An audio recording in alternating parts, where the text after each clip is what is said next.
नमस्ते मित्रांनो, जय श्री महाकाल. मी आता जस्ट कडेगाव मध्ये आलोय. आपले रवीश गुजर आणि आपले शिवशक्ती फाउंडेशन तुम्हाला माहितच असेल, पुरमन पांडवे. तर यांनी माझा सत्कार घेतला. सत्कार घेण्याचं कारण म्हणजे तुम्हाला माहितच आहे, आपण केदारनाथ तिकडे जाऊन आलोय आणि खूपच संकटातून बाहेर आलोय. यांचा आशीर्वाद होता आणि पहिल्यापासून यांनी मला चांगलं म्हणजे 2 शब्द सांगितले.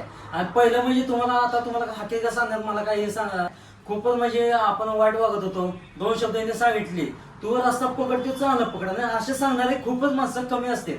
आणि त्यांनी माझा सत्कार घेतला आणि मला खूपच भारी वाटलं. आणि त्याच्या या दोघांचं मनापासून आभार करतो आणि माझ्या पुढे वाट चालीस. आणि तुमच्याकडे मला साथ, सपोर्ट आणि आशीर्वाद तुमचा असू द्या. आणि तुमचा मी आभार करतो. नमस्ते मित्रांनो, आज आपल्या आई जानबाच्या आशीर्वादाने व्यवस्थित पोहोचलो शिवाजीनगरमध्ये आणि सकाळ झालो. आणि तुम्हाला तर माहिती आहे, 48 दिवस आपण खूप प्रवास कटिंग केलाय. मग हे आपले गावातले बंधू सगळे लोक म्हणजे इकडे काम आहे, तुला सांगतो. मग त्यांनी बोलवलं आपल्याला आणि त्यांनी आपला सत्कार घेतला. त्याचं मी मनापासून आभार करतो. धन्यवाद भाऊ. धन्यवाद.